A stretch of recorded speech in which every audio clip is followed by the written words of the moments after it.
Hi. രണ്ട് കാര്യങ്ങളാണ് നമ്മൾ ഈ വീഡിയോയിൽ പ്രധാനമായിട്ട് പറയാൻ ഉദ്ദേശിക്കുന്നത്. ഒന്ന്, പുലിമുരുകൻ 100 കോടി കിട്ടിയോ ഇല്ല എന്നുള്ളത്. ഇന്നലെ അതിൻ്റെ വന്നു, പക്ഷേ അതിനെ കണക്ട് ചെയ്ത് 1-2 കാര്യങ്ങൾ പറയാണ്ടിരിക്കാൻ പറ്റത്തില്ല. അപ്പോൾ അത് നമുക്ക് പറയാം. അത് കൂടാണ്ട് വേറൊരു കാര്യം കൂടി പറയാനുണ്ട്. നമ്മുടെ ദൃശ്യം 3 അങ്ങനെ ഫൈനലി അത് അനൗൺസ്മെൻറ്റ് വന്നിട്ടുണ്ട്. അപ്പോൾ ആദ്യം നമ്മുടെ പുലിമുരുകന് 100 കോടി കിട്ടിയോ എന്നുള്ളത്. അപ്പോൾ എല്ലാവരും ഇന്നലെ കണ്ടിട്ടുണ്ടെന്ന് വിശ്വസിക്കുന്നു. ഇന്നലെ ഏഷ്യാനെറ്റിൻ്റെ ഒരു ന്യൂസ് റിപ്പോർട്ടർ നേരെ നമ്മുടെ ടോമിച്ചൻ മുളകുപാടത്തിൻ്റെ വീട്ടിൽ രാവിലെ എണീപ്പിച്ചാണെന്ന് തോന്നുന്നു. എനിക്ക് ഇതേ പുലിമുരുകൻ്റെ കാര്യം ഒന്ന് പറഞ്ഞിട്ട് പോകാൻ പറഞ്ഞ്, അതായത് പുലിമുരുകൻ 100 കോടി കിട്ടിയോ. ശരിക്കും പുള്ളി തന്നെ ഇതിനു മുന്നേ പറഞ്ഞിട്ടുള്ളതായിട്ട് തോന്നിയിട്ടുണ്ട്. പുള്ളി തന്നെ പറഞ്ഞതാണ്, പുള്ളിയുടെ ഫോട്ടോ വെച്ചിട്ടൊക്കെയാണ് വന്നിരിക്കുന്നത്. 100 കോടിയൊന്നും കിട്ടിയില്ല, അത് വേറെ തള്ളാണെന്നൊക്കെ പുള്ളിയുടെ പേരിൽ വന്നിട്ടുണ്ട്. ഇത് ആരടിച്ചിറക്കാണെന്ന് അറിയില്ല. പക്ഷേ ഇന്നലെ ടോമിച്ചൻ മുളകുപാടം പറഞ്ഞിരിക്കുന്നത്, ഞാൻ പറഞ്ഞില്ല 3 കോടിയിൽ കൂടുതൽ ഞാൻ ഇൻകം ടാക്സ് അടച്ചതാണ് ആ ഒരു സിനിമയ്ക്ക് വേണ്ടി. അപ്പോൾ അത് ഒരു ലാഭമില്ലാത്ത സിനിമയ്ക്ക് ഇൻകം ടാക്സ് അടയ്ക്കത്തില്ലല്ലോ. റിലീസ് ചെയ്തിട്ട് 18ാമത്തെ ദിവസം കേരളത്തിലും ഇന്ത്യയിലെ ഔട്ട്സൈഡൊന്നും ഇല്ല, അന്ന് ഞങ്ങൾ ഓവർസീസ് ഒന്നും റിലീസ് ചെയ്തിട്ടില്ല. 18ാം ദിവസം ഞങ്ങൾ 100 കോടി, അത് ഗ്രോസ് കളക്ഷൻ ആകട്ടോ. 3 കോടിയാണ് അതിൻ്റെ ടാക്സ് തന്നെ പുള്ളി കൊടുത്തിരിക്കുന്നത്. അതായത് വിജയിക്കാത്ത ഒരു പടത്തിന് 3 കോടി ഞാൻ ടാക്സ് കൊടുക്കുക മക്കളെ എന്നാണ് ചോദിച്ചിരിക്കുന്നത്. അപ്പോൾ ഒരു പടം എത്ര കളക്ട് ചെയ്യുമ്പോഴായിരിക്കും 3 കോടിയൊക്കെ ടാക്സ് കൊടുക്കേണ്ടി വരുന്നതെന്ന് നമ്മൾ ഊഹിച്ചാൽ മതി. പിന്നെ പുള്ളി പറഞ്ഞിരിക്കുന്ന മറ്റൊരു കാര്യം, അന്ന് ഓവർസീസ് ഡിസ്ട്രിബ്യൂഷൻ ഇല്ല ഈ സിനിമ, അന്ന് ഇന്ത്യയിൽ മാത്രമാണ് ഈ കളക്ഷൻ നടന്നിരിക്കുന്നത്. 18ാമത്തെ ദിവസം ആ സിനിമ 100 കോടി ഗ്രോസ് ആണ് ഉദ്ദേശിക്കുന്നത്. ഇപ്പോൾ സുരേഷ് കുമാർ, അതാണ് ഇതിൻ്റെ വിഷയം. പ്രൊഡ്യൂസേഴ്സ് അസോസിയേഷൻ നടന്മാരുമായിട്ടുള്ള പ്രതിഫലത്തിൻ്റെ കാര്യത്തിലുള്ള തർക്കത്തിൻ്റെ ബേസിൽ 100 കോടിയൊക്കെ വെറും തള്ളാണ്, പ്രൊഡ്യൂസർമാർക്കിട്ട് പണിയലാണ്, ആക്ടേഴ്സ് നടന്മാർ അവരുടെ ഡിമാൻഡ് കൂട്ടാൻ വേണ്ടിയിട്ട് ചുമ്മാ തള്ളി കൊടുക്കുന്ന പോസ്റ്ററുകളാണ് ഈ 100 കോടി എന്ന് പറയുന്നത് എന്നൊക്കെയാണ് സുരേഷ് കുമാർ പറഞ്ഞത്. പക്ഷെ അതല്ല, 100 കോടി ഗ്രോസ് വരാറുണ്ട് എല്ലാം കൂടി കൂട്ടിയിട്ടൊക്കെ. അതിൽ ഷെയർ എന്ന് പറയുമ്പോൾ തിയേറ്റർ ഷെയർ, അതിൻ്റെ ടാക്സ്, പിന്നെ അതിൻ്റെ ബാക്കി എക്സ്പെൻസ് എല്ലാം കൂടി കഴിഞ്ഞിട്ട് വരുന്ന ഒരു എമൗണ്ടാണ് ഇവർ തിയേറ്റർ ഷെയർ ആയിട്ട് കൂട്ടുന്നത്. അപ്പോൾ ഒരു 10 കോടി കിട്ടിയാൽ ചിലപ്പോൾ 3 കോടി ആയിരിക്കും തിയേറ്റർ ഷെയർ വരുന്നത്. അപ്പോൾ ഇതിനകത്ത് ഗ്രോസ് വരുന്നത് ഇതിനകത്തെല്ലാം വരും. ഓക്കെ, അപ്പോൾ 100 കോടി ഇടുന്നതിൽ കുഴപ്പമൊന്നുമില്ല. മലയാളത്തിൽ 100 കോടി കിട്ടാത്ത പടങ്ങളൊന്നുമില്ല. ഒട്ടുമിക്ക ഒരു 6-7 സിനിമ, കഴിഞ്ഞ വർഷം തന്നെ 6 സിനിമകളും 100 കോടി കിട്ടിയിട്ടുണ്ട്. അതൊക്കെ ഉള്ള കാര്യം തന്നെയാണെന്നുള്ളതാണ് ഇതിനെ അടിസ്ഥാനപ്പെടുത്തി നമുക്ക് പറയേണ്ടി വരുന്നത്. അപ്പോൾ ടോമിച്ചൻ മുളകുപാടം പറഞ്ഞിരിക്കുന്ന കാര്യം, അന്ന് 18ാമത്തെ ദിവസമാണ് 100 കോടി ഇതിൻ്റെ ഗ്രോസ് കിട്ടുന്നത്. അതുകൂടാണ്ട് അന്ന് 80 രൂപ തുടങ്ങി 100 രൂപ വരെയൊക്കെ ടിക്കറ്റ് റേറ്റ് ഉള്ളൂ, എന്നിട്ടാണ് അത്രയും കളക്ഷൻ കിട്ടിയെന്നുള്ളതാണ് പുള്ളി പറയുന്നത്. അപ്പോൾ നമുക്ക് ഊഹിക്കാം. പിന്നെ 100 കോടി കിട്ടിയില്ല എന്ന് പറയുന്നത് ആർക്കാണ് വിഷയം? വിഷയം എന്ന് പറഞ്ഞാൽ ഇത്രയേ ഉള്ളൂ. ഇപ്പോൾ നമ്മൾ ഊഹിച്ചാൽ മതി. ഇപ്പോൾ ലാലേട്ടൻ്റെ സിനിമകൾ ഞാൻ മനസ്സിലാക്കിയത് വെച്ചിട്ട്, ഒരു 80s ലാലേട്ടൻ്റെ കത്തിക്കേറൽ നടന്നു, 90s അതിൻ്റെ പീക്കായിരുന്നു. 90s അത്രയും വലിയ ഹിറ്റുകൾ ഇങ്ങനെ കണ്ടിന്യൂസ് ആയിട്ട് വന്നിട്ടിരിക്കുന്ന ഒരു ആക്ടറാണ് ലാലേട്ടൻ. അത് എത്രയോ വന്നത് 90s ഇഷ്ടംമാതിരി ഹിറ്റുകളുണ്ട്. ഇപ്പോൾ സ്പടികമൊക്കെ വന്നത് 90s. പിന്നെ കണ്ടിന്യൂസ് അടുപ്പിച്ച് വന്ന കുറച്ച് ഹിറ്റുകളൊക്കെ എന്ന് പറയുന്നത് സ്പടികം 95 വന്ന് തേന്മാങ്കുപ്പത്ത്, മണിച്ചിത്രത്താഴ് ഇങ്ങനെയൊക്കെ വന്നതിന് ശേഷം വന്ന ഒരു ഹിറ്റാണ്. 2 ഇൻഡസ്ട്രിയൽ ഹിറ്റ് ആ സമയത്ത് അടുത്തടുത്ത് വന്നത്. ഒന്ന് 6-ാം തമ്പുരാൻ, ഒന്ന് ചന്ദ്രലേഖയായിരുന്നു. 25,000 വീട്ടിലേക്ക് അയച്ചു കൊടുത്താലും കുറെ നാളത്തേക്കുള്ള കേസും ഫീസും നടക്കും. ബാക്കി 50,000 15,000 കൊണ്ടാ മറ്റേ മോട്ടോർ ബൈക്ക്. പിന്നെ അതിനുശേഷം വന്ന ഒരു ബ്ലോക്ക് ബസ്റ്റർ, ഒരു മെഗാ ഹിറ്റ് എന്ന് പറഞ്ഞത് ഇതായിപ്പോയി, നരസിംഹമായിരുന്നു. അപ്പോൾ ഒരു പീക്കായിരുന്നു ലാലേട്ടൻ്റെ ഒരു വളർച്ചേൻ്റെ ഒരു പീക്കായിരുന്നു പറയാം. അതേപോലെ തന്നെയാണ് എനിക്ക് തോന്നുന്നത് ദിലീപ് ഇതേപോലെ ഒരു 90s ലാസ്റ്റിലൊക്കെയാണ് കത്തി അങ്ങോട്ട് കയറി തുടങ്ങിയത്. 2000 ദിലീപിൻ്റെ പീക്ക് സമയമായിരുന്നു. 2000 ദിലീപ് നല്ല രീതിയിൽ കയറി പോയിക്കൊണ്ടിരുന്ന കാലഘട്ടമായിരുന്നു. അതേപോലെ എനിക്ക് തോന്നുന്നത് എല്ലാ നടന്മാർക്കും ഈ ഒരു പീക്ക് ടൈം ഉണ്ട്. ഒരു കത്തി കയറലും പിന്നെ ഒരു പീക്കിലേക്ക് പോകുന്ന ഒരു സമയമുണ്ടോ തോന്നുന്നു.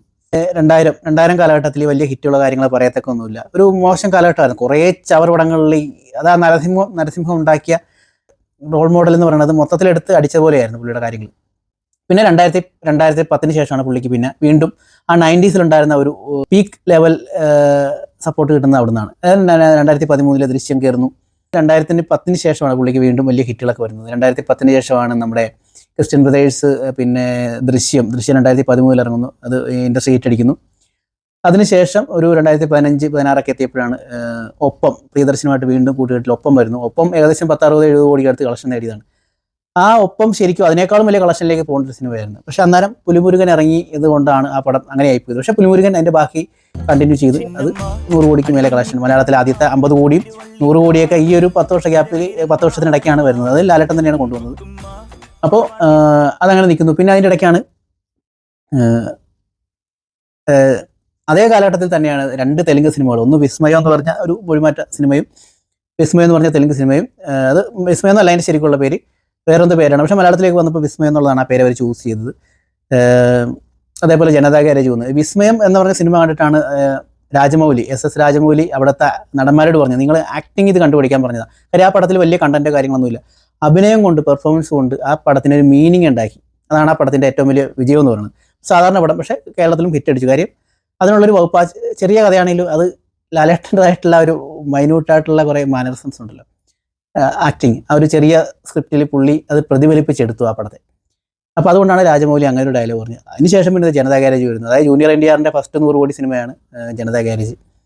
അത് അങ്ങനെ വലിയ പേര് മോഹൻലാലിന് ലാലേട്ടന് തെലുങ്കിലും ഉണ്ടായിട്ട് നിൽക്കുന്ന സമയത്താണ് ബ്ലോക്ക് ബസ്റ്റർ ഇടിമഴ പോലെയാണ് പുലിമുരുകനകത്ത് വീണത്. പുലിമുരുകൻ ഈ പറഞ്ഞ പോലെ 18 ദിവസം 100 കോടി കളക്ഷൻ എന്ന് പറയുമ്പോൾ അത്രയും വലിയ തിയേറ്ററിൽ തിരക്കോട് തിരക്കായിരുന്നു.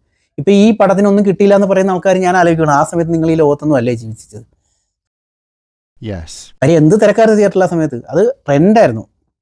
പുള്ളിയുടെ ആ ഡ്രസ് കോഡ്, മീശ, പുള്ളിയുടെ മറ്റേ ആ വേല്, എറിയണ വേല്, പിന്നെ അത് പുള്ളിയുടെ ബാല്യകാലം അവതരിപ്പിച്ച ആ ചെക്കൻ, അവനെന്ത് ട്രെൻഡായിരുന്നു കാണിച്ചിരുന്നത്. അവൻ ഇത്രയും ചാനലുകളിൽ വന്ന് കൈയടി മേടിച്ചിട്ട് പോയി.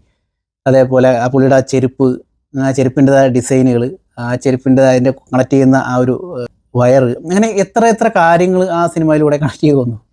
എന്നിട്ടും പറയുന്നത് ആ പടത്തിന് കളക്ഷൻ കിട്ടിയില്ല എന്നുള്ളതാണ്. ശരിക്കും നിങ്ങളത് പൊട്ടന്മാരായതുകൊണ്ടാണ്. ജസ്റ്റ് ഒന്ന് കോമൺ സെൻസ് ഉപയോഗിച്ചാൽ പോലെ. പിന്നെ ആ ഹൈപ്പിൽ നിന്നിട്ട് ഇറങ്ങി വന്നൊരു സിനിമ കൂടിയാണ്. ആ ഹൈപ്പിൽ ഇങ്ങനെ ഒരു ഓറയിൽ നിന്നുകൊണ്ട് ഇറങ്ങി ഒരു 50 കോടി കിട്ടിയ ആ പടത്തിന്, ഏത് മുന്തിരിവള്ളികൾ തളർക്കുമ്പോൾ എന്ന് പറഞ്ഞ സിനിമ. ഞാനത് ശരിക്കും ഞെട്ടിപ്പോയി. ഞാനത് കോഴിക്കോട് ഉള്ള സമയം, ഞാനത് കോഴിക്കോട് വർക്ക് ചെയ്യുകയാണ്. അത് കക്കോടിയിലാണ്, കോഴിക്കോട് കക്കോടിയിലാണ് ആ പടത്തിൻ്റെ ഷൂട്ടിംഗ് നടക്കുന്നത്, ഈ മുന്തിരിവള്ളികൾ തളർക്കുമ്പോൾ. ഞാനവിടെ പോയി ഷൂട്ടിംഗ് കണ്ട സിനിമ ഇത്. ശരിക്കും ആ പടം ഒരു 50 കോടി നേടുമെന്ന് ഞാൻ ഒരിക്കലും വിചാരിച്ചില്ല. പക്ഷേ ആ പടത്തിന് 50 കോടി കിട്ടി. കാര്യം ഞാനിത് പറയാൻ കാര്യം, ബാക്കി 50-100 കോടിയും കിട്ടിയ പടങ്ങളൊക്കെ വീണ്ടും അതിൻ്റെ ട്രോളുകളായിട്ടും അതിൻ്റെ മീംസായിട്ടും ഇങ്ങനെ പല സ്ഥലത്തും നിറയുന്നത് നമ്മൾ കണ്ടിട്ടുണ്ട്. മുന്തിരിവള്ളികൾ തളർക്കുമ്പോൾ എന്ന് അതിൻ്റെ ഒരു പോസ്റ്ററോ അതിനെപ്പറ്റി ആരും ചർച്ച ചെയ്യുന്ന പോലും ഞാൻ കണ്ടിട്ടില്ല. പക്ഷേ ആ പടം 50 കോടി നേടിയ സിനിമയാണ്. അപ്പോൾ അതാണ് ആ ഒരു ഓവറിൽ അത്രയും നല്ലൊരു സമയമായിരുന്നു ലാലേട്ടന്. 90-ന് ശേഷം ഏറ്റവും നല്ലൊരു സമയം എന്ന് പറയുന്നത് ഞാൻ പറയുന്നത് 2010 തുടങ്ങി 2020 വരെയുള്ള സമയം. വലിയ ഹിറ്റുകൾ സമ്മാനിച്ച ഹിറ്റുകൾ, സൂപ്പർ ഹിറ്റുകൾ, ബ്ലോക്ക് ബസ്റ്റർ, ഇൻഡസ്ട്രി ഹിറ്റ്, ഇങ്ങനെ സർവ്വകാല ഹിറ്റൊക്കെ അടിച്ച് ഭയങ്കര ക്യാഷ് വാരിയ, മലയാളത്തിൽ നിന്ന് ക്യാഷ് വാരിയ സിനിമകളാണ് ലാലേട്ടന് ആ സമയത്ത് ഉണ്ടായിരുന്നത്. ആ സമയത്തൊക്കെയാണ് 2015-ലൊക്കെയാണ് പ്രേമമൊക്കെ ഇറങ്ങുന്നത്. മൊത്തത്തിൽ രസമുള്ളൊരു വർഷമായിരുന്നത്, ഹിറ്റുകളോട് ഹിറ്റുകളായിരുന്നു. അപ്പോൾ അതിനുശേഷം ലൂസിഫർ 150 കോടിക്ക് മേലെ കളക്ഷൻ പോയിട്ടുണ്ട്. അപ്പോൾ ഇതാണ് ആ സമയത്തുള്ള ശരിക്കുള്ള കാര്യങ്ങൾ. ഇത് ശരിക്കും ആ സമയത്ത് ജീവിച്ചിരിപ്പുള്ള ആൾക്കാർ, സിനിമ ഒബ്സർവ് ചെയ്യുന്ന ആൾക്കാർക്ക് അറിയാമല്ലോ ആ സമയത്ത് എന്ത് തിരക്കായിരുന്നു ആ സമയത്ത്. ഓക്കെ, ഞാൻ ശരിക്കും ഈ നരസിംഹം വലിയ ഒരു തിരക്കുള്ള സിനിമയായിരുന്നു, ഭയങ്കര തിരക്കായിരുന്നു ആ സമയത്ത്. തിയേറ്ററിലും കാര്യം സ്കൂളുകളിലൊക്കെ ഭയങ്കര ട്രെൻഡായിരുന്നു. അതിനുശേഷം അങ്ങനെ ഒരു ട്രെൻഡ്, ഇപ്പോൾ ദൃശ്യം ട്രെൻഡാണെങ്കിൽ പോലും ഇത്രയും വലിയ വേറെ ഒരു മാസ് മസാല പടം അല്ലാത്തതുകൊണ്ട് വേറെ ട്രെൻഡായിരുന്നു. പക്ഷേ പുലിമുരുകൻ വീണ്ടും അതേപോലെ ഒരു ട്രെൻഡ് ഉണ്ടാക്കി. എന്നിടക്ക് മമ്മൂക്കാൻ്റെ ഒരു പടം ഉണ്ടാക്കി, അത് രാജമാണിക്ക് അങ്ങനെ ഒരു ട്രെൻഡ് ഉണ്ടാക്കിയ സിനിമയാണ്. കൂടുതലും പറയുവാണെങ്കിൽ ലാലേട്ടൻ സിനിമകളാണ് കൂടുതലും തിയേറ്റർ ഇളക്കി മറിക്കുന്നത്. ലൂസിഫർ, എനിക്ക് ലൂസിഫറിനേക്കാളും ഓളം ഉണ്ടാക്കിയത് ശരിക്കും പുലിമുരുകനാണ്. ലൂസിഫർ സ്റ്റോറി, അത് എത്ര പേർക്ക് അതിൻ്റെ സ്റ്റോറി മനസ്സിലായെന്ന് അറിയില്ല. പക്ഷേ കുറച്ചും കൂടി സൈഡ് ബേസിൽ ഒരു വ്യൂവിൽ ആൾക്കാർക്ക് ത്രസിപ്പിച്ചത് എപ്പോഴും പുലിമുരുകനാണെന്ന് എനിക്ക് തോന്നി. പക്ഷേ എനിക്ക് പേഴ്സണലായിട്ട് ലൂസിഫറാണ് പുലിമുരുകനേക്കാളും വളരെ ഇഷ്ടപ്പെട്ടത്, എല്ലാം കൊണ്ടും, അതിൻ്റെ എടുത്ത് വെച്ചിരിക്കുന്ന രീതി കൊണ്ടും കാര്യം കൊണ്ടും. പക്ഷേ കൂടുതൽ ആൾക്കാർക്കും ലൂസിഫറിൻ്റെ സ്റ്റോറി മനസ്സിലായിട്ടില്ല ഫാമിലീസിന് എന്ന് എനിക്ക് തോന്നി. അപ്പോൾ അവർക്ക് കൂടുതൽ എൻ്റർടൈൻമെൻ്റ് ആയിട്ട് തോന്നിയത് പുലിമുരുകനായിട്ടാണ് എനിക്ക് മനസ്സിലായത്. അപ്പോൾ ഇങ്ങനെയാണ് ആ കാലഘട്ടം പോയത്. പിന്നെ നമ്മളിപ്പോൾ പറയുന്ന കാര്യം ദൃശ്യം 3.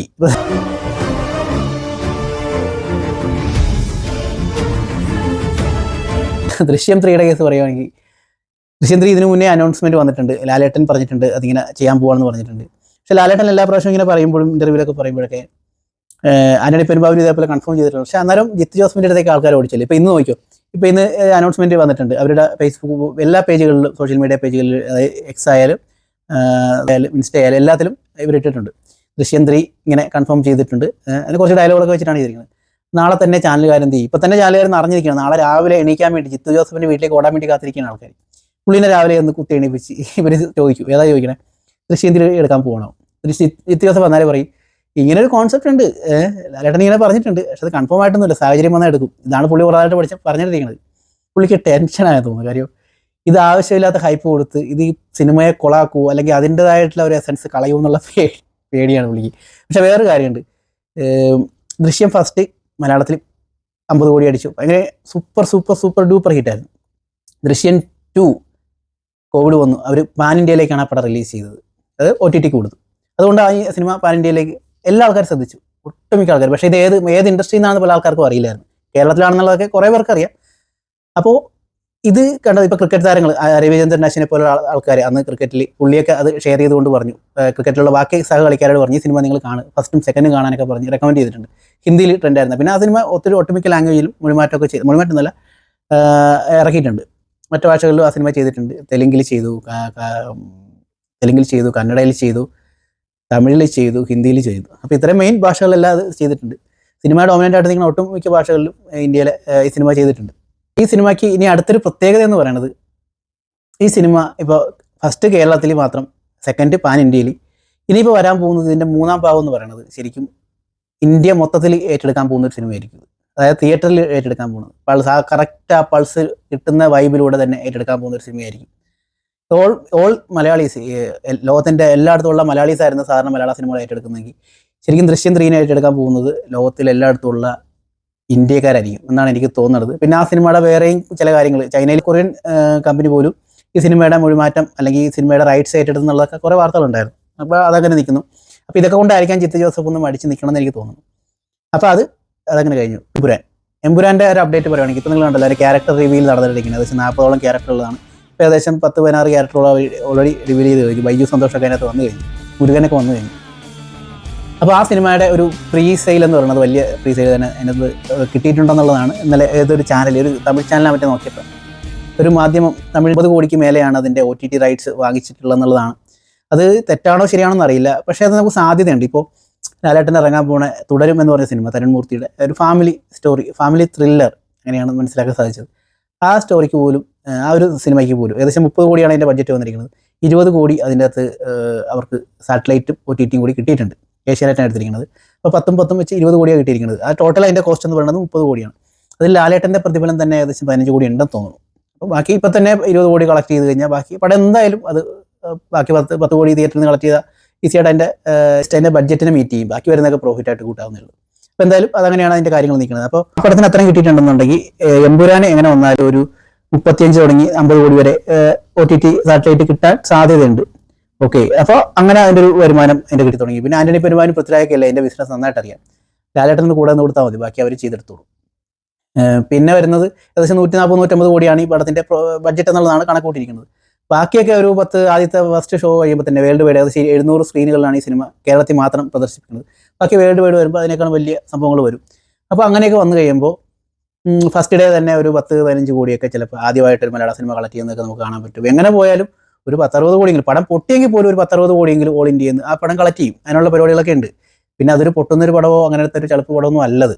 ഓക്കെ, സാധാരണ കാണുന്ന ഒരു മാസ് മസാല പടങ്ങൾ പോലത്തെ അത്രയും ഒരു പർട്ടിക്കുലർ മേഖലയിലൂടെ ഇങ്ങനെ ഹൈലൈറ്റ് ആയിട്ട് നിന്ന് അവിടെ കുറേ മസാലകൾ, പാട്ട്, പൊടിപൂരം, ഭസ്മെറിയലി, കളറെറിയലി, തലയിൽ പാമ്പ് കയറലി, ഇങ്ങനെയുള്ള പരിപാടികളൊന്നും ആയിരിക്കില്ല. ഇത് കംപ്ലീറ്റ് ആയിട്ടുള്ള മാസ് മസാല സിനിമയാണ്. എന്ന് വെച്ച് കഴിഞ്ഞാൽ അതിൻ്റെ ഭയങ്കര ക്വാളിറ്റി വെച്ചിട്ടുള്ള, എന്ന് വെച്ചാൽ അതിൻ്റെ ക്വാണ്ടിറ്റിയും കൂടി മെയിൻറ്റെയിൻ ചെയ്തിട്ടുള്ള ഒരു സൂപ്പർ സിനിമയാണ്. അപ്പോൾ എന്ത് വന്നാലും ഈ സിനിമ ഒരു ബോറ് സിനിമ ആയിരിക്കില്ല. നമുക്ക് മടുക്കണ രീതിയിലുള്ള ഒരു സിനിമയേ അല്ല എമ്പുരാൻ എന്നുള്ളത് 100% ഉറപ്പിച്ച് പറയാം. ഓക്കെ, അതൊരു സ്റ്റാൻഡേർഡ് ഉണ്ടാവും. ഇൻ കേസ് ആൾക്കാർക്ക് ഇഷ്ടപ്പെട്ടില്ലെങ്കിൽ പോലും അയ്യേ എന്ന് ഒരിക്കലും തോന്നാത്ത രീതിയിലുള്ള ഒരു ക്വാളിറ്റിയുള്ള സിനിമ തന്നെയായിരിക്കും. അത് റിപ്പീറ്റഡ് വാച്ചിങ് വാല്യൂ ഉള്ള സിനിമയായിരിക്കും എന്ന് ഞാൻ വിശ്വസിക്കുന്നു. അപ്പോൾ എങ്ങനെ പോയാലും പടം പൊട്ടിയാൽ പോലും ഈ പറഞ്ഞ 140-150 കോടിയൊക്കെ അവർ അല്ലാണ്ട് തന്നെ വാങ്ങിക്കും എന്നുള്ളതാണ് ഞാൻ പറഞ്ഞു വന്നത്. പിന്നെ പടം ഹിറ്റായും കൂടി ചെയ്ത് കഴിഞ്ഞാൽ പിന്നെ പറയണ്ട, പിന്നെ പോയി. അപ്പോൾ ഇത്രയൊക്കെയാണ് ഇതിനെപ്പറ്റി പറയാനുള്ളത്. ഓക്കെ, ശരി എന്നാൽ.